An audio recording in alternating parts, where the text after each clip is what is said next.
everyone. Welcome to another fantastic episode of the Boston Greeks podcast. I'm Ari, and I am here with my co-host, Foti Stamos. How are you, Foti? I'm well in yourself, Ari. I am doing fantastic. There's a subject that I've always been a fan of, and I do believe, Foti, you have been a fan of as well. And we have someone who is somewhat of an expert on this subject, and really excited to talk about it, really excited to talk about him. He himself is a pretty big force to be reckoned with, as we're going to find out soon. And he wrote a book about, like I said, one of our favorite subjects. But I don't want to keep going on and on and on. Foti, bring on our guest. Absolutely. Thank you so much for that wonderful introduction to our show at the Boston Greeks podcast. It's always exciting to get guests from our local network, our networks from beyond, but this guest that we're bringing on brings something a little more special than we're used to. And during the times that we're in today, let's speak about the political climate that we're in. This Let's not is speak about this it. is this is great timing on our guest who's going to come on here. So our guest is pretty impressive. I mean, we could do a whole segment on his background, but we're going to focus on his book as well. But our guest is currently a columnist over at the Eagle Tribune here locally in Massachusetts. He's published various different books, but why he's here today is because he recently published a book about our hero as Greek Americans on former Governor Michael Dukakis. So let's bring on our guest, Scott Kerman. Scott, thank you so much for taking the time out of your busy schedule to join us to speak about the book and yourself and your connection to Mr. Michael Dukakis. Well, thank you guys for having me Welcome. on the show. Yeah, first of all, right, who's Scott Kerman? How did I even know Michael Dukakis? How did I get to write a book with him? So it all started when I was 11 years old in 1977. My parents were big supporters of Michael Dukakis, the governor then. And so we had a ice cream smorgasbord, a fundraiser in our backyard in Methuen, Massachusetts. And that was the first time I met Governor Michael Dukakis. Had a nice little conversation about the Red Sox. And from then till now, we've always been talking, and we've always been talking about the Red Sox for sure. And so as the years went on, kept in touch, moved to Brookline 18 years ago, started a show called The Grandstanders Live, a sports show, which was on Dirty Water TV on Nesson. And I decided, we had Bob Ryan, great columnist from the Boston Globe, for our first guest. I said, my second guest, if he'll come on, will be Governor Michael Dukakis. And he's come on every year for 12 years, Wow. talking about sports, talking about politics, and talking about life. So then all of a sudden, guys, about 4 years ago, we're talking about the Red Sox and how they stink.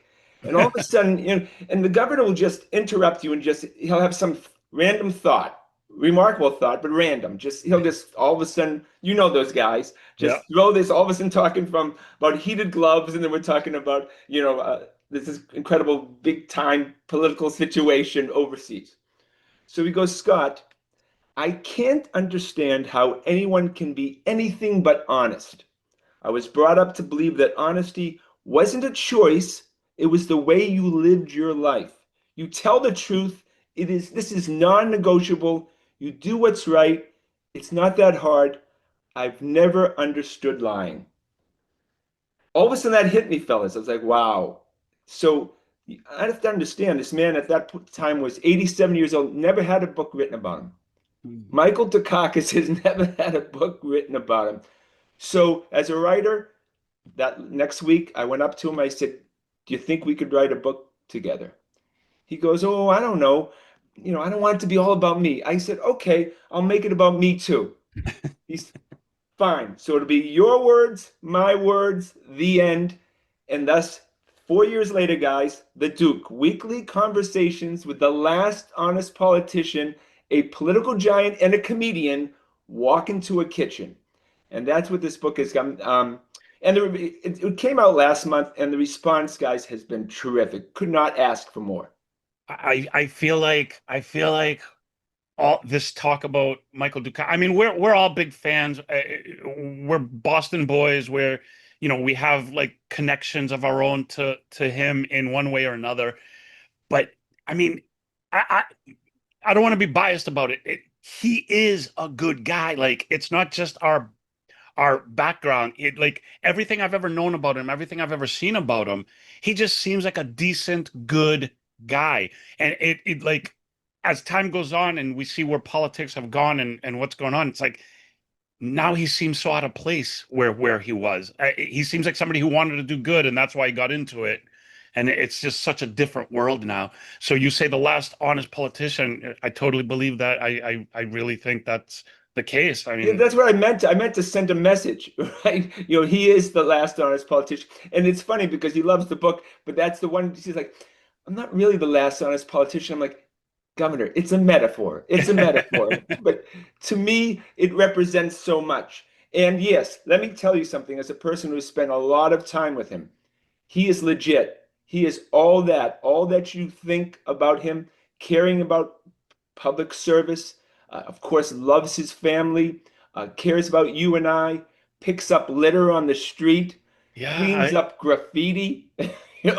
I mean, this person, he wants not only for everybody to be taken care of in a sense of being able to having an opportunity to live their life as best they can, but he literally would, if he was president, guys, he would have kept America clean personally.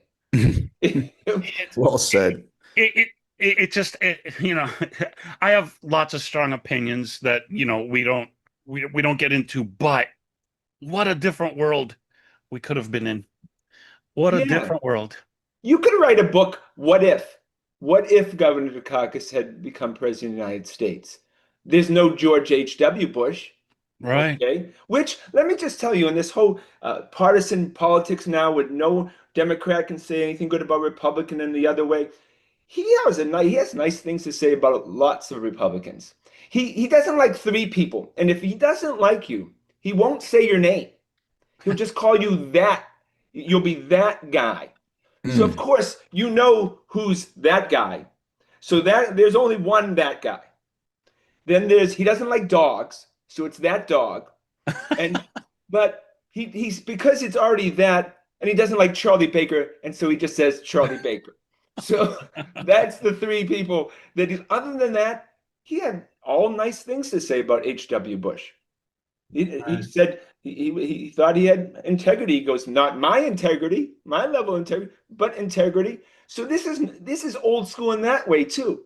Yeah, yeah. That old school where Americans could discuss, argue, and have a difference of And the opinion debate. was the way it should be. Yeah, now it's just very one-sided. But I always like to say, what if? Because I mean, everything I read about him, everything I know about him, it seems like it would have been such a decent and good and good for the average American citizen, which is something I feel like we're so lacking right now.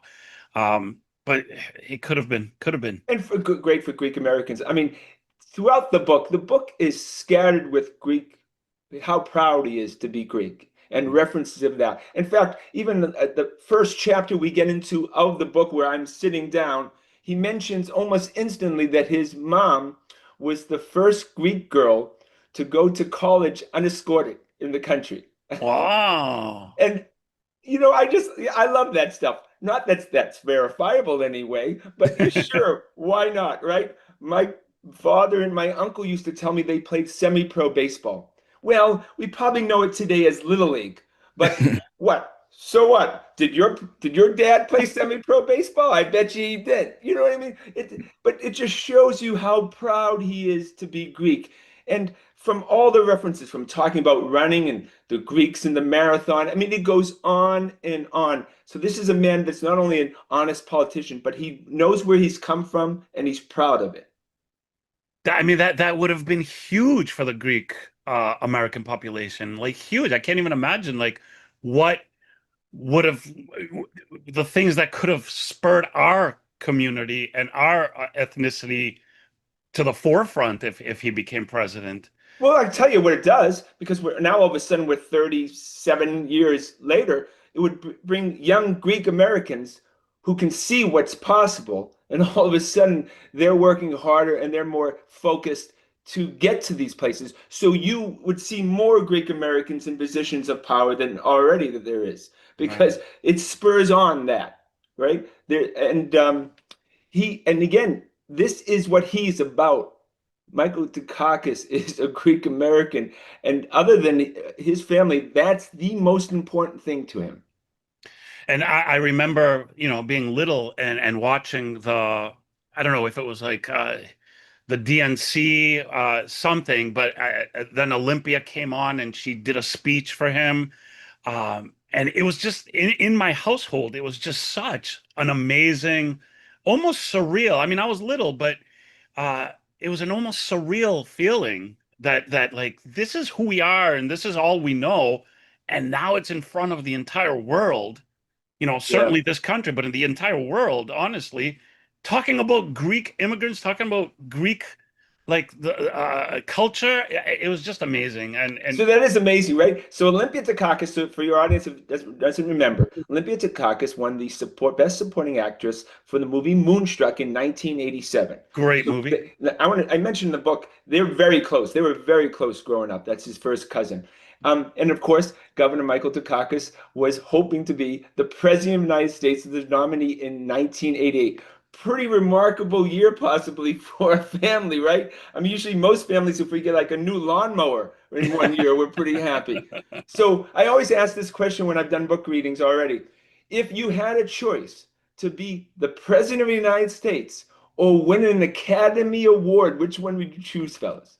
Oh gosh. Oh man. I, I'm gonna go with president. Yeah, President. Yeah. I'm gonna say that I've seen before and after pictures of presidents before they became president, after they became president, and in the 4 years or 8 years, it looks like they aged like 30 years. So I'm gonna go with It's Academy true. Award. Yeah, right. Yeah, I'm Well, picking Academy I is don't Award. is want that that is that is pressure. that because Ari they can put makeup on you if you're Hey, well, yeah, but you know how I am under pressure, Footy. You don't want me in the president's chair. yeah, he's like a oh man, like a kettle. But he's a different cat than and his wife Kitty, who just passed away in March, and it was a very special. They had a very special memorial service a few weeks ago. They're these type of people. If you meet them on the street, they ask you what your name is, where'd you go to school, where your town was from. They ask you questions, they look you in the eye, and they're actually interested. Now, in Governor Michael Dukakis's case, he'll remember you. If he sees you again in 5 years, chances are he may remember your name. And That's when we're talking about old time politicians, I said, handshakes. I said, how many hands do you think you've shaken over the years? He goes, I don't know. I said, 1 million? He goes, quite possibly. right. That's When just people are running campaigns through a computer now, he's probably shook 1 million hands. right, right. My gosh. Amazing, amazing. You know, But Scott, if I can add real quickly, as we're mentioning here as Greek Americans, growing up during that era, and then for those, that came after, that the name Dukakis has always been a big pillar of our individuals in our community that have made us proud as Greek Americans. Greek Americans in politics and U.S. politics. Now, I'm sure now there's more and more that are holding offices around the country that we might not even know of. But when you spoke of Dukakis on a national level, every Greek American knew who Michael Dukakis was, even though he was the governor in Massachusetts and then running for the presidency. But we still hold on to that to this day as Greek Americans. And when you contacted us about the book, it was such a sense of like honor that this is actually happening because we've been in many, many events, Greek American events, who have either honored Governor Michael Dukakis or he's been a guest, an honorary guest who has spoken about various different subjects about our Greek American culture. And it didn't dawn on me when you just mentioned it that there has never been a book written about him. And meanwhile, we're thinking that there's possibly dozens of books that yeah, have touched on Governor Michael that's Dukakis. what I was thinking. I was like, there's got to No, be tons of books. no. So yeah, I mean, look, I touch on that in the book, because he's written in the Duke. He's a very humble person. He Mm. really is. How humble is he, guys? You probably don't know this. He Self Station in 2014 was renamed. It's the Governor Michael S. Dukakis Transportation Center. Did you know that? No. No. Yes. So in 2014, it was renamed that. Now let's go back in history. If you remember National Airport, as you're DC, National Airport was renamed Ronald Reagan National Airport. Right. When it first got renamed, I was actually in DC going to school at American University. They said, "Oh, nobody's going to call it that." Well, they do. It's Reagan National. Okay. Right. Right. So in 2014, Governor Dukakis is on the ceremony. He stands there and goes, "Thank you for the honor. I really appreciate it. But nobody's going to name it this. Nobody's ever going to name this one time. They're going to." And damn if he wasn't right. You guys don't even know about it. So that shows you how humble he is, but yet so beloved by so many. So I said, "Well, why are you working on a book with me now?" And the part I want to paraphrase is that, well, we have a special relationship. And I don't feel comfortable. He could have done it with 50 Boston Globe writers Right. over the years. He said, but you and I have a bond. And he says, I know I can trust you to write a book that we can be proud of. So I'm like, you can, and you will. I respect his privacy at all times. Being in that intimate setting where I was in his house once a week. Um, and I think the book, it's heartfelt. There's a lot of trauma to his life too. Hmm. I don't know if you know, his only sibling was hit by a car um, in Brookline riding a bicycle in Yeah. 1973, was left in a ditch to die, Jesus. never regained consciousness, and died 4 months later in a hospital. It's horrible. So, you don't really get over that. And there's a moment in there where he obviously gets very emotional about that. And he's like, of course, no, you don't get over that, whether it's 50 years ago or 50 seconds ago.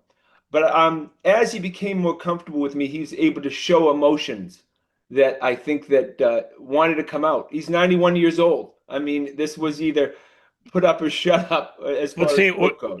everything you're saying right now, how humble he is, all the stuff he's gone through, all the stuff he's accomplished, but he's humble. So somebody like you is needed and is necessary to create something like this book because, um, you know, obviously there's a slew of people everywhere that will be interested in reading this book, and there wasn't one. And he was, correct me if I'm wrong, but he was humble and didn't push for it and didn't. And then somebody like you, that's such a great thing you did, a very great thing you did, and a necessary thing, I believe. Look, my whole life has been about being humorous, okay? And I think humor makes everybody happy and comfortable. And, even in the darkest times or the greatest times, we have to be able to laugh, Right. okay? And him and I laugh, and there's pictures in the book, and you can just see our special relationship just through pictures. So he feels comfortable with me. There's lots of humor in the book. He comes out a lot. He's very funny, but it is just even stuff like, so I said reading something, I said, you were described as stoic during the presidential campaign. He goes, stoic? Oh, I'm not stoic. He goes, I'm Greek. How can a Greek be stoic? So I read him the definition, which is actually a very nice definition if you look at it, of stoic. And I said, but the word is Greek. It's stoic. Yeah. It's Greek. He's like, all right, maybe a little bit stoic, as long as it's Greek, and that's what comes out in the book too. His humor, his personality, his compassion, um, his relationship with his family, especially Kitty, married 62 years, Wow. and just how much he cares. Remember, the state of Massachusetts was in really rough shape when he became governor. It was only because of the Massachusetts miracle that we reap the rewards. And I spoke to Governor Healy. She said it. If it wasn't for Michael Dukakis, I can't tell you what shape the state of Massachusetts would be in right now. So that's a legacy that's going to go far beyond the plaque itself station or his lifetime. But Wow. see, this is also one of the things where we have our bias, just as Greeks from Boston, to love Dukakis. Like you have to love Dukakis. You're Greek. You're from Boston.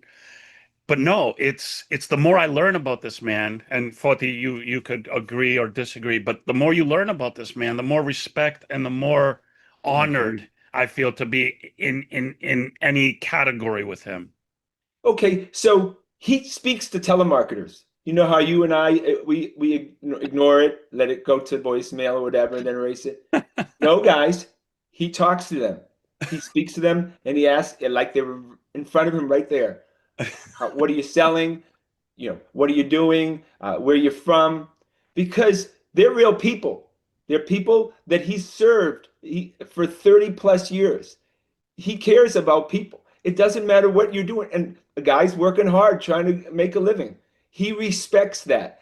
I don't think, look, I'm a You don't Democrat. hear You that. think Hillary Clinton's answering and talking to telemarketers? I don't think so. No. But Michael Dukakis, he's doing that. And that's the type of person he is.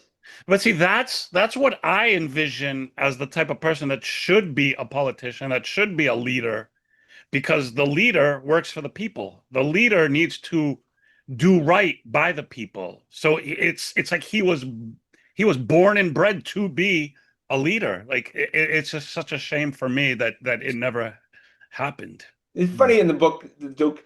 So he graduated from Harvard Law School. So I asked him, I said, why'd you go to Harvard Law School? And he said, because they didn't have public policy back then. So I figured I'd just go to law school. Now, this is Harvard Law School. He's a distinguished alumni. I said, well, what'd you think of Harvard Law School? He goes, so-so. I'm like, so-so? I said, well, what did you not like about Harvard Law School? The law. I was like, uh-oh. Harvard Law School's taking him off every notable alumni from now on. Governor Dukakis went there, but really didn't like it. So that just shows you that everyday man guy. He went to Harvard Law School, but he's not going to get caught up in all that pomp and circumstance that's Harvard. And again, he's the everyday guy who just happened to be almost president of the United States. If I went to Harvard Law School, it'd be tattooed on my forehead. Exactly right. That's the way he truly is, so humble. I mean, it's remarkable at times. And he embraces his frugality. Yeah, yeah. It's I've, things I've like read that. that too. Yeah. He bought a house 60 plus years ago in Brookline. It's a half house. There's another and he paid it off right away. So he hasn't had a mortgage his whole Scott, that's so Greek. Oh, great, right? So Greek. Absolutely. And we'll tell you that story 20 times how he sold something and bought this, has never had a mortgage. I mean, it's just you to be with him, and I hope with this book that you guys will feel like you're the guy sitting next to us at the kitchen table. Absolutely. And if I've done that with the book, then I've done my job.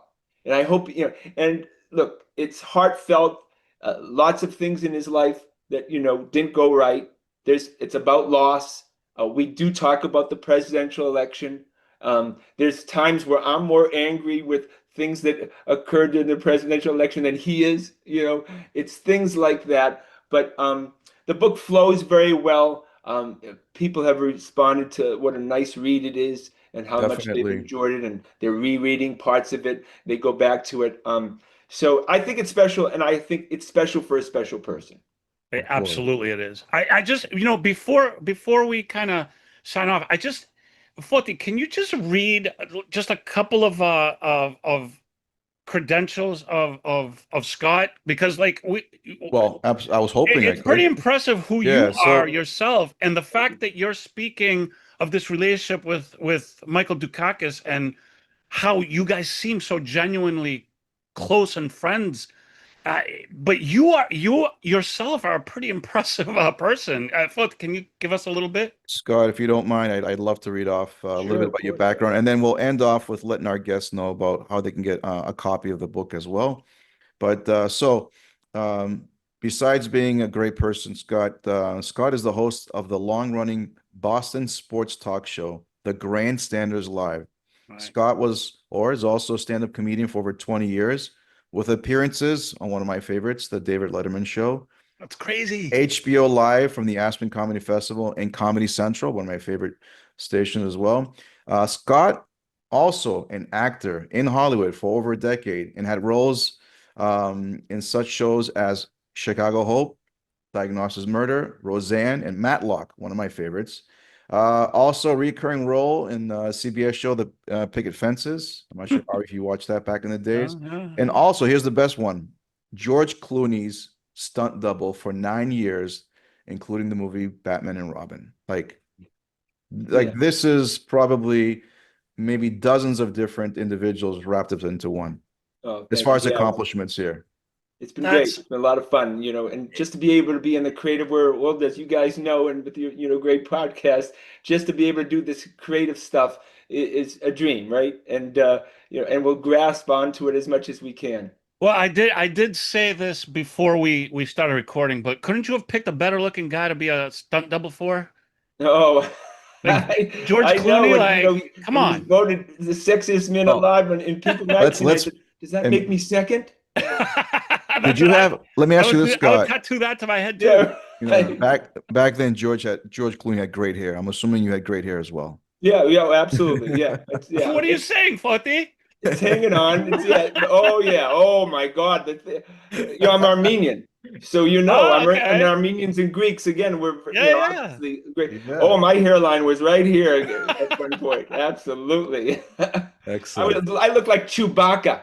I mean, Greek style. yeah, that, right. I mean, it was a great pleasure to talk to you. I mean,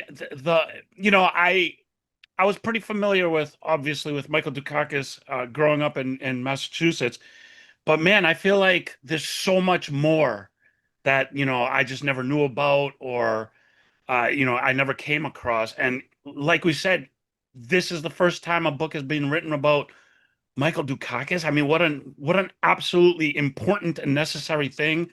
And you having a friendship with him, and considering your background, who you are, and having this friendship and doing this, amazing. And Amazing. and kudos to you. Kudos to Thank you you. for this. It really was my pleasure to do it. And, of course, I still see him regularly. I'll be over his house tomorrow. You That's tell them we awesome. said hello. Yeah, I Yes. promised him that I would come over to his house weekly until he turned 100. Then he was on his own after that. Okay, Uh, you have to do me one quick favor. Uh, you tell him one of the guys you were on the podcast with, one of the hosts.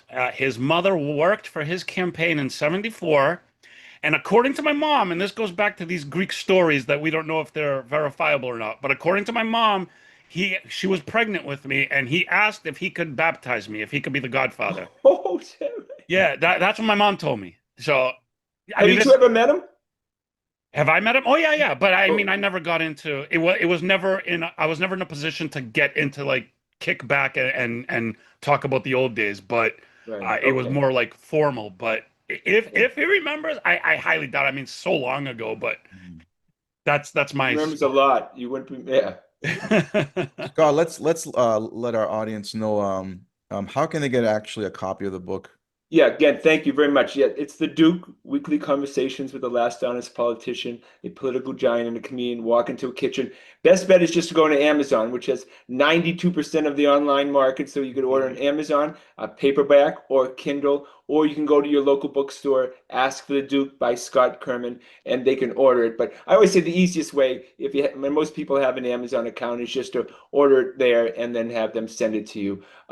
But sales have been incredible, and just they have categories. And at one point, about a week ago, because the book has been just been out a few weeks, we were #1 in political humor. So Wow. already, so yeah, and that's before we're on such great shows as yourself. Congratulations. Oh yeah, So yeah.